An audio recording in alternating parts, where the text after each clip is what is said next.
Welcome to the show. On today's show, we have Wade and Helen Harlan. Welcome, Wade and Helen.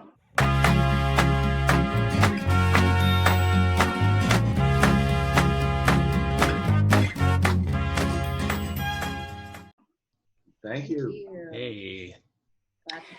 So today's show is a bit different than what we usually do. We're going to review, in a way, a strategy, reading strategy.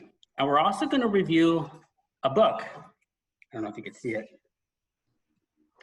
But before we do any of that, how have you been? Wade and Helen, it's been so long. And how's it been in this post-apocalyptic environment that you've been in? We're still in our house. Oh, Yeah. good. It's been different, that's for sure, but yeah, we're doing good. When you say in your house, are you in the Pacific Standard Time Zone, or where are you exactly? Yeah, we're in LA, and we just 6 months ago bought our first house in Alhambra. Oh, nice. Alhambra, know the place well. Okay. So we're talking today about the Read Aloud strategy. And Wade, you and I have been talking online back and forth, and you've been doing this Read Aloud strategy for churches, for libraries with Helen for a while now. What made you both come to the decision to start doing this? Yeah, well, we homeschooled our kids because we were 18 years in China as missionaries, and we lived in kind of a rural area, so there weren't international schools that our kids could go to. And so that started it, and we had picked a curriculum that was very heavy in reading. What was it? Sunlight curriculum, yeah, great curriculum, but did a lot of reading. And so we started seeing, wow, there's some great books. But then we had someone that recommended this book, the Read Aloud Handbook, for us. Yeah, and then in particular, there was one thing that happened that really got us hold of the book.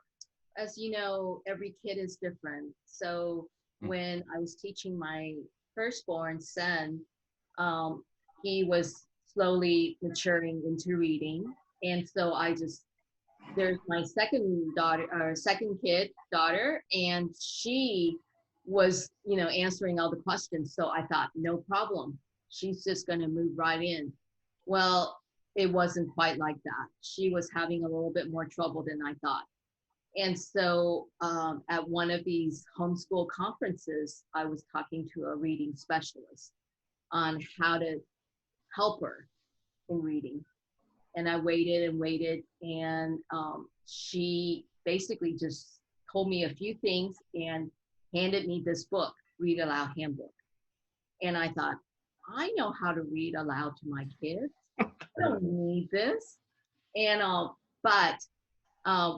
what she told me, just read it and take your daughter to a bookstore and let her pick out any book she wants. Even if it's a comic book, even if it's a jewelry making book, as long as she's interested, that will do the trick. And so I began to read, and every night I would read a testimony of some sort, and I would go, wait, you got to listen to this. You got to listen to this. We've got to do this. And every page just got me more convinced that I needed to do more with my kids. And so that's how we got into it. But the really thing, at least for me, that clinched it, every year or every other year, our kids would take the Iowa standardized test, see how they're doing in math, science, English, all that. And Helen would always, she did most of the homeschooling. I kind of helped out and supplemented. But every year she got all nervous because she said, they're not testing the kids, they're testing me because I'm homeschooling them. And she'd get really nervous that the kids wouldn't be doing well and she's a failure or whatever. But one year, it was a really crazy year. A lot of stuff happened. And our son, we basically skipped science. We didn't do any science for him that year. And so Helen was really not looking forward to getting the results of this test. it was 8th grade. In 7th grade, he tested at an 8th grade level. So, oh, we're feeling pretty good. But then that next year, we didn't do any. He took the test, and the results came back, and he was at 13th grade level in science. And we were beside ourselves. We said, how on earth did that happen?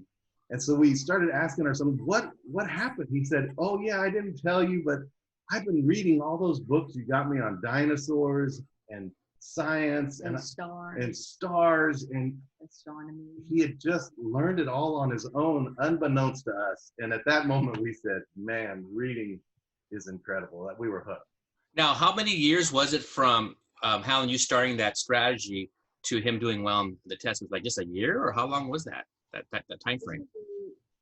A year and a half, maybe a year. Oh my! He liked to read, and Trelease's big thing is that the goal is to get your kid to love to read, and that's what really makes a difference. Not that they read really well or read a lot, which is good, but the most important thing is they love to read. Do they still love to read, your children? They do. They do. That's good. So I'm going to give an opportunity for parents watching this to bring out their pen and their pad to write this down. I'm going to ask Wade and Helen this question because everybody's going to want to write the answer down. Wade and Helen, you could answer this, either one of you.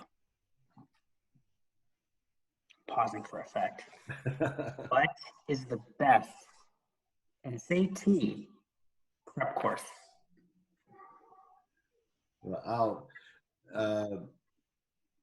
Trelease makes it really clear in his book, and he has the statistics that back it up. And basically, the best thing, if you want your kids to get a great SAT score, is to, from the earliest age, begin reading them read aloud books for 10 to 20 minutes a day. And once they learn how to read, allow them to pick any book of their choice and read it for 10 to 20 minutes a day. And they'll learn to love to read, and that will produce the best SAT score. Hold on, Wade, because I thought you were going to say X. There's so many prep courses, but you said, I'm going to underscore what you just said. You said the best prep course is to read to your children. And you're right. Trelease says that, and you're saying that. Yeah, that was our experience for sure. Because we saw our kids, they became learners and they became lifetime learners. They began to love to learn, and their creativity took off. We could never have imagined. Helen's very creative. I'm pretty creative, but we saw that because of what they were reading, they had fantastic. And today they continue to surprise us, their imagination and creativity. Wow. And their vocabulary is off the charts because books introduce words that we don't always say or even hear. And that alone is incredible. Now, I wasn't going to mention this later. I'll mention it now because you're talking about this. Isn't it true that when a child tells you, read the same book again, you might not like it, but there's something about that that's important for the child. They're connecting to this idea of reinforcement, aren't they? It's okay if they're asking you to read. It might not be okay for you. You might get bored, but it's good for them, isn't it? It is. Yeah, and I would say one of the things that I really appreciated about Trelease that he brings out is the importance of, he says, a great book is the best advertisement for reading. That's how you get your kids hooked, is you read them a great book and then they want to learn how to read themselves. And then he also talks about and I think this is really relevant for teachers. It's really important that kids associate pleasure with books and with reading. And at school, sometimes things happen that contradict that principle, but also a school can be a great place for kids associating pleasure with reading. We're going to get to that, Wade. I know what you're saying. Jacob and Ruben, you mess up what we're trying to put together, and we're going to address it. Oh, But man. Jake, did you have a question? Wow, I think I was about to say what you're sharing. I wanted to know, how do I, as a high school teacher, bring this into my classroom? Can I do that? Because I see this more for the elementary, middle school maybe, but do I do this in my class at the high school, 11th, 12th graders? Would that still work? I believe so. I think it's a little bit more challenging than the earlier grades because they've got some habits already set and they've got a lot of activities. But I think if you will instill that you love reading and to encourage them to pick out some great books, suggest them these kind of books that you might be looking at or just asking their interests and having some of that time in the classroom, I think it can be done. Yeah, and especially, I mean, some teachers, you know, the idea, wow, reading aloud to high school students, aren't they too old? No, if you find a great book, I mean, the important thing is picking the great books, and Trelease helps you there. The last half of the book is all a list of the great books. And so you pick one that you know your students will love, and then they start getting interested in books, because some of them probably are not interested in books at all. But once they hear a great story, then some of them, they won't want to wait till you finish reading it. They're going to go to the library, check it out, and read it before you're done. Yeah. You're creating that thirst. That's true. And you know what, like, and I'm not sure, Ruben, if you were going to get to this, but the next thought is that as you're sharing that, I was thinking, what is the actual strategy, as in, I know it's reading out loud to them, but what I'm understanding is I'm also probably going to ask them some questions after, or is it during the read, or is it after the read? How does that normally look when you're actually reading aloud to the students? Yeah. Or to the children? I think both. Sometimes they'll have a question that'll come up while we're reading it, or we'll realize, oh, there's maybe something in the book they're not familiar with. We might have to explain it, or we see a teachable moment right there and we say, oh, isn't that just like what happened last week with so-and-so? Yeah. Okay. Yeah. By the way, yes, there is so one of the great things about the book, we're going to get to the content right now in a few seconds. But before we do, there is treasury of recommended read aloud books, and they give the grade levels and title after title after title of great read aloud books. So you're covered here, and so there's that. I have my copy too, Ruben, just so you know. It's a wonderful book. But I noticed that it's barely creased. It doesn't look. No, I creased it. I creased it his last couple of days, just so you know. Let me ask this to you, Wade and Helen. How do you feel about Audible? I think it's a great resource, but it should not take the place from your own efforts. Like, say you're in the classroom, I think, you know, if you were absent one day and you had the substitute put that in, that's fine, but I don't think that should be a substitute whether you're homeschooling or as a teacher. And another issue is if someone's from a home where the parents, their first language is in English, and especially if they don't have confidence in their English, then you would use more books like that, especially as the kids get older. So it can be a great resource. And one of the great ways too is some of our best family memories are road trips we had where Helen had gotten a review. One in particular was called A Long Way from Chicago. She went to the library, got the recordings of it. Yeah, go ahead. By Richard Peck. Helen's a fan only if teachers get up and work, supplement it. Don't just sit around and just push play, which I agree with. Right, Helen? That's correct. I will say this though, and I think you guys, what you're saying is that, hey, use both, right? Audible and, you know, at home and so forth. I do have a son who has autism, and I take him for drives almost daily, and I always try to take advantage of it, and I'll put Audible on. And once in a while, he's like he has super gifts, I guess, and he'll put his headset on and he's doing his iPad. But afterwards, I'll ask him some questions, because I want to do what you guys were sharing, basically, just not ignore the piece you read, but have a little discussion about it afterwards. I try to have a discussion with him, and he usually always answers the questions in a good way. But so I really feel like that's an important piece to it, obviously, is that conversation you're having with your children or your students, right?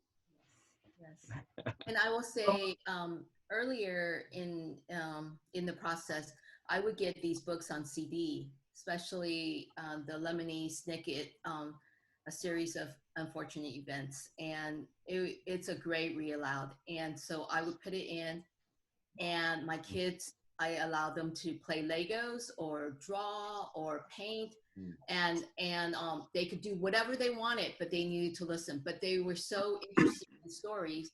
Sometimes while they're drawing or they're doing their Lego, they just stop and they're listening, and they're so intense on it.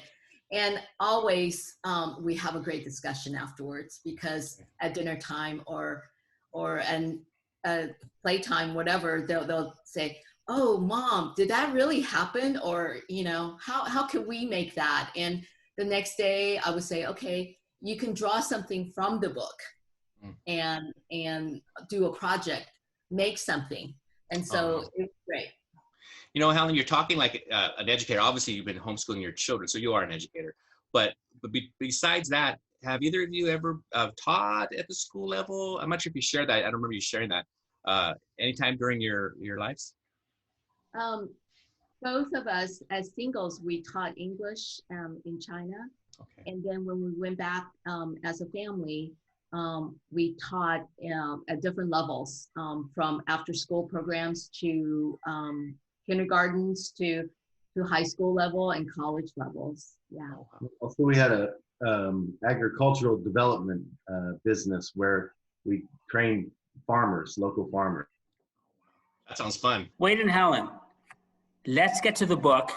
What I'm going to do is I'm going to give you some direct quotes from the book, and I want you to react, and Jacob could react too. Thank you. Thank you, Ruben. Here's the first quote. Early on in the book, they quote a parent, and the parent says this: "I read aloud to my children because I enjoy it." I like that quote because it's talking about passion, and that passion is transferable, isn't it? Yeah, I know for me, one thing, when I would fill in, sometimes Helen would have a trip or something.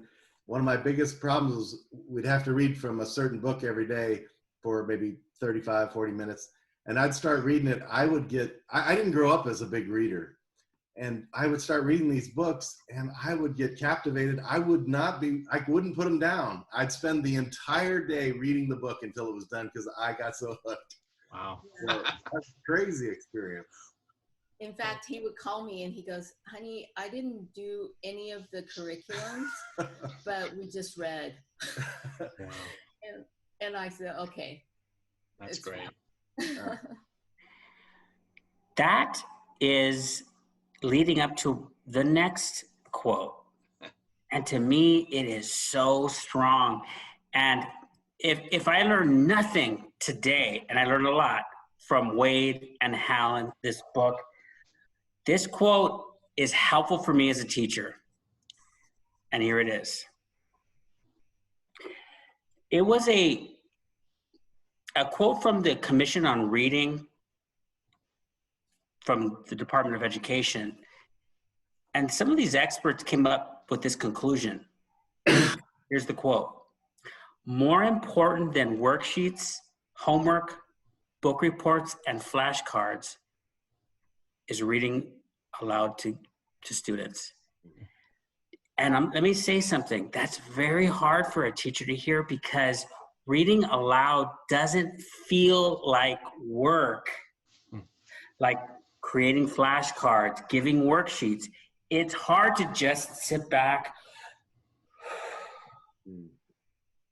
have a book, let me read it to you. Because there's nothing happening. Or is it? What do you think about that? Yeah, I agree. It doesn't always seem to make sense why hearing a book has such a transformative effect on kids' education. But when you create a kid who when you get a kid to love to read, the power of that is just incredible. Yeah, and they'll become lifetime learners. And when kids read well, they do better in all their subjects. Reading is the basis of everything. You know, math problem, you got to understand it. Yeah. And science and, you know, everything. And then now look at COVID, when kids are having to learn more on their own than ever. It's the kids that are good readers that are. You know, Wade, as I try to get, what's that? Oh, I was just saying, and even more so this year during COVID, you know, it's the kids that love to read, are good, have good reading comprehension. They're having so much easier a time than kids that aren't good readers. Okay. Can I share something? Yes. Wade, I know for myself, I still remember my school teachers who read to us vividly. I mean, I remember the books. I remember the stories. I remember that from elementary and middle school. We were just having Sonia Tovar on not too long ago, and she was sharing that when she's there on campus with the students, she reads to them every day. I thought, whoa! And then you guys are coming on, and I'm like saying something. God's telling me something here. I better get it. And she does about 3 times a week now, I think, because she's online. But yeah, this is something because kids will remember. They remember the stories. I mean, I'm 52. Well, they say I'm 52. And I still remember the stories, guys. Yeah, it's amazing. Here's another quote. I want you to react, Wade and Helen. There was a question, and here's the question.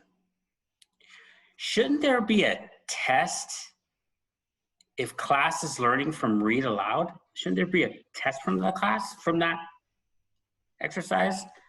And his response is, Trelease is, yes, it's the test of time. The test will be born out of time. Now, let me say, I wish Jim Trelease was our admin because, you know what I mean? Like, that is great, but you could see where some schools would hesitate because they're looking for results right away. What would you say to that?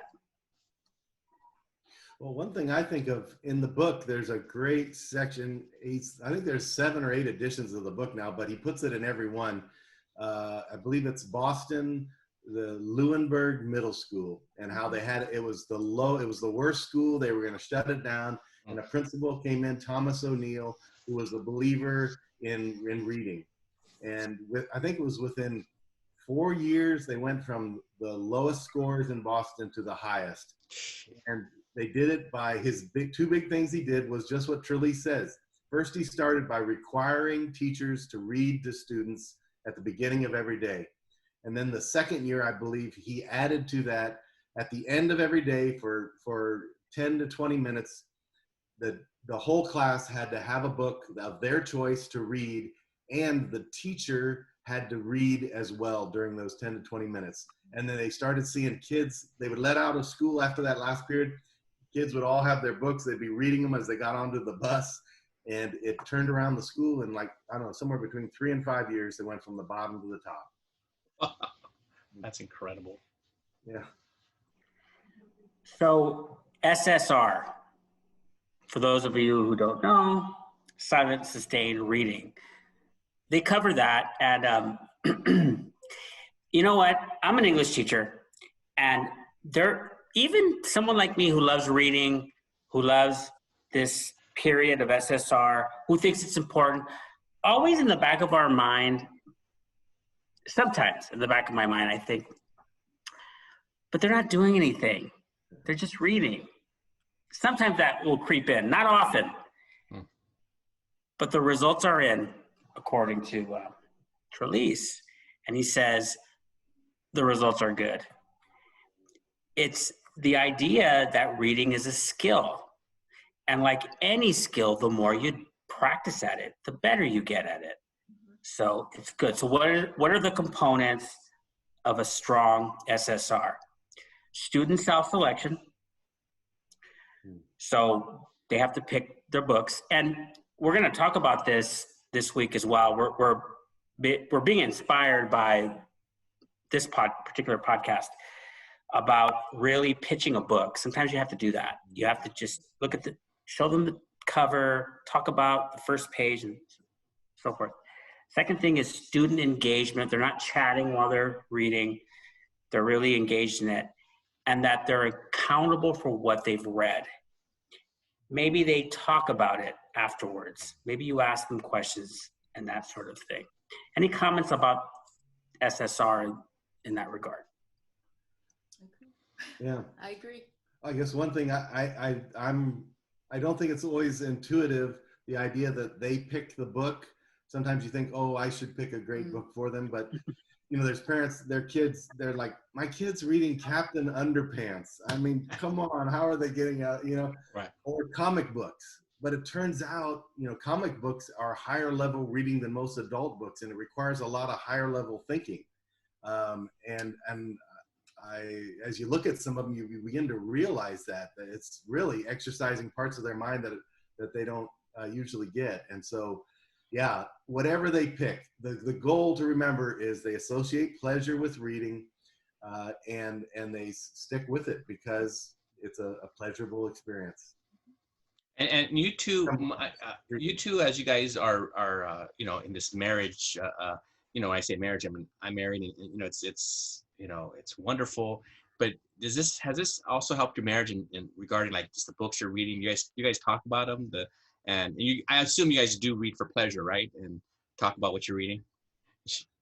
Yeah, we do talk about books a lot, and as a family, it has brought us closer because we'll go, oh, remember that book that we read when, whatever, like, remember the quote that he had, and we'll have great memories to talk about, and we all laugh about it. And sometimes Wade will be reading a great book and he'll quote it, or he'll listen to this, and I'll be reading something and I'll share with Wade. And so, yeah. And then I text it to my kids. They're in college now. And so, yeah. Yeah, and I would say too, I think a great benefit is often, like even in the classroom it happens. You remember those teachers that read great books to you. There's a bonding that takes place when you experience a great book together, and then you talk about it, and the kids talk about it. So, and that happens in families too. That's one of the greatest benefits of Read Aloud, is the families bonded together. And then also there's a lot of character that's caught through books. There's certain character in the book is exhibiting courage, and as parents, we may always be talking about that, but when they read it in the book, they're hearing it from another angle, and often they catch it. And that's really exciting as parents and teachers. Oh yeah, that's cool. Thank you. So here are some examples of books that might benefit not only the younger ages, but also, Jacob, kids you and I deal with. Thank you. And recommended by the Read Aloud book. Sam and Dave Dig a Hole by Barrett. He mentions that this could be paired with Of Mice and Men. And so, because there's similar themes. So that's really cool. I'm excited because I teach Of Mice and Men for my 9th graders. There's also another picture book that they recommend, Legend of Rock, Paper, Scissors by Desmond. And they mentioned the humor of it. And then After the Fall, How Humpty Dumpty Got Back Up. And it's a book about overcoming fear. So it's almost like a high school, book about, just a strategy for life, that type of book. And it's funny. And they can connect to the Humpty Dumpty myth. So really cool. This book is the kind of book that English teachers get at professional developments, and they throw it in their sack and they say, oh, I'm going to read it. And then they don't, or they glean some components of it and forget. But I highly recommend English teachers to go back because it's really good. So, what I thought I'd do, by the way, is there anything? I was going to share, can I share my favorite chapter in the book? Please. It dealt with fathers reading to their children, and I was thinking, I'm not sure how you guys, Wade and Helen, you guys feel about it, but it made me think, wow, I guess it's assumed that guys just don't guys don't read to their kids. And then I thought, well, I guess that's true. And so I remember my wife reading to my children before she even saw this book. And someone told her, hey, read to your children. And she read. And I think that was one of the best things she could have done, obviously. But I didn't do that. And so I looked at it, I go, oh, I know I'm doing some of the Audible right now, but it really kind of convicted me. But do you guys see that amongst the people you worked with or looked at? Is that is a common thing where fathers kind of, that don't, but when they do it, wow, there's some rich time there, right? Yeah, that's so true. And how about you, Wade? Have you experienced that with your own children when you've done it? You felt like maybe you wouldn't have gotten that richness if you hadn't done it? Oh, yeah. Yeah, that sense of us being bonded because of the book and the story and the characters and the great writing. Sometimes you just both are enjoying, wow, the way that person writes, that's amazing. Right. Yeah. I love it. I would say I'm so proud of Wade because when I got this book, I saw it as my responsibility, but I wanted him to get excited. And so when he took over some of my duties when I'm on trips, I'm just so grateful to see the kids so engaged as he read, because he has that dramatic take that I might not have. And we might read a book totally different from each other, but the kids are getting both at the same time. And I just love seeing that. Yeah. I picture Wade making voices, maybe that's what the kids love. Well, my wife ended up being the one that surprised the family. She got a couple of books. She does in one of Roald Dahl's book, Mrs. Pratchett. Oh man, she does a Mrs. Pratchett to beat all Pratchett's. Very good. That's important, isn't it? To really bring your characters and really bring the variance of the sounds. Isn't it important for children to hear that? Yes. I do want to say that. Are you there? Oh yes. Oh yes. Okay, good. Before I get to the final aspect, Stephen Krashen is quoted here. This is again good for teachers to hear, and it so impacted me that I'm fixing my lesson plan this week. I'm messing with it. I'm scaling it back a little bit. Here's what he says. He talks about something called FVR, which is free voluntary reading, where he says, let the students just read. Pausing for effect. I'm hoping people lean in. No book reports. English teachers who are watching this are tears forming down. No book reports. No questions at the end of every chapter. No looking up every vocabulary word. It's really hard to hear that because we think, no, give them work, submit, homework, assignment, rinse and repeat. But Krashen argues for letting a student just read. And I was thinking about this because don't you and I love just to read? Wouldn't we react if somebody says, okay, write down every vocabulary word you're not familiar with, write a book report. You want to comment on that if you want. If not, you don't have to if you don't want. But what do you think about that? A lot of kids don't read because in school or wherever they were took all the fun out of it. And then when the pleasure's there, they love to read, and it just keeps bringing more pleasure to them. I think we want to have check marks, Yeah. Oh yes, they did this. Okay, great. But that doesn't always produce the results that you want. And the opposite happens when you kind of let go a little bit and allow them to have that love developed for this new habit of reading. And I see it in my kids. Like, they might not even ask me what it means, but because they've read several chapters, they have figured out what those words mean.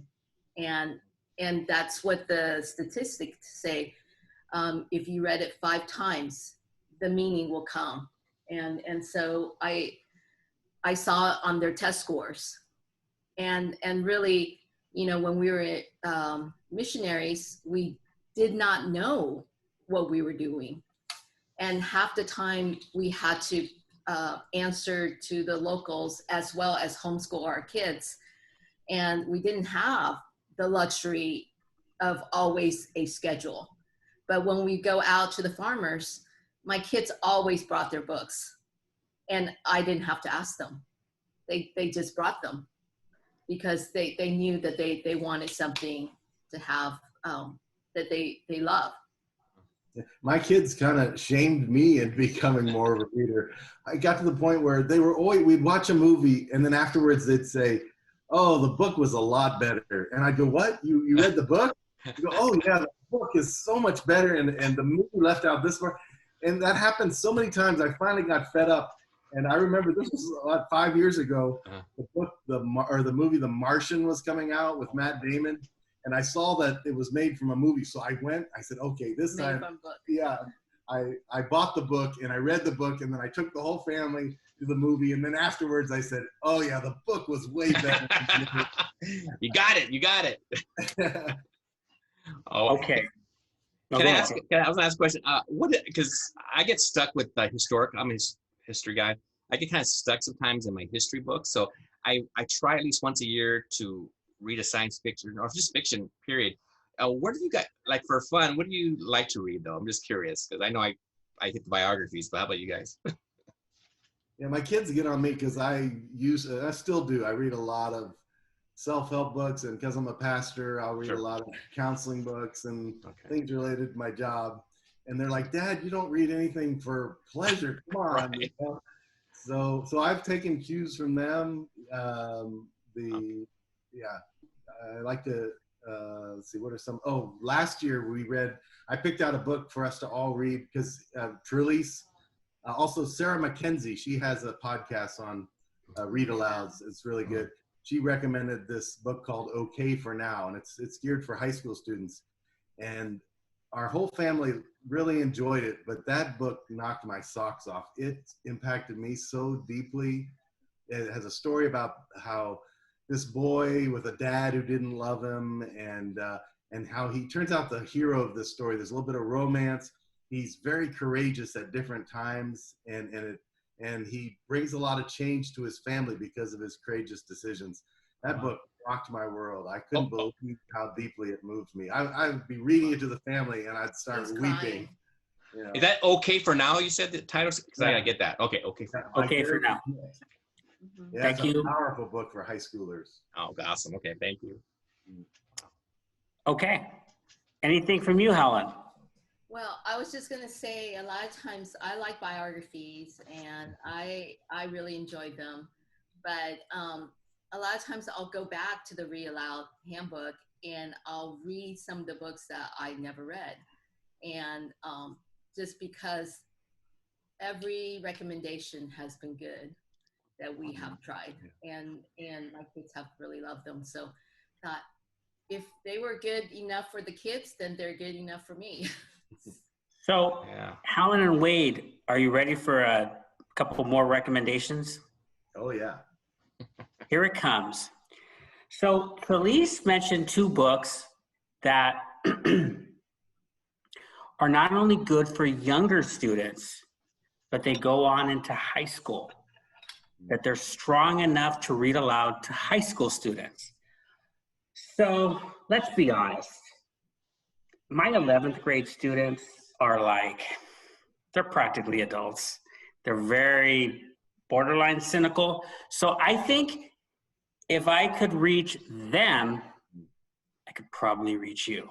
So I'm gonna read from two of these books right now. I'm gonna read aloud from them. And you, all three of you, respond to me. If your response is positive, then I did a pretty decent job. But be honest with me, Wade and Helen and Jacob. Jacob's going to be overly honest. I'm going to. Tell me what you think. So here's the first. Do you know what title I'm going to say, Wade, or you want me to just bring it up? Here's the first title. Let's see if you guys are familiar with it. Alexander and the Terrible, Horrible, No Good, Very Bad Day. Are you all familiar with this? Yeah. I've never seen it, but that looks cool. Jacob, by the way, Oh, do you yeah? see this? Do you see this kid?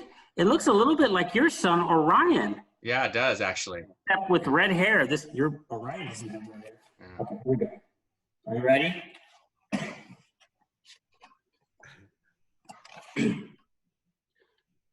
I went to sleep with gum in my mouth. And now there's gum in my hair. And when I got out of bed this morning, I tripped on the skateboard, and by mistake, I dropped my sweater in the sink while the water was running. And I could tell it was going to be a terrible, horrible, no good, very bad day. Man. Helen, do you see the skateboard? Don't leave the skateboard around. I know you.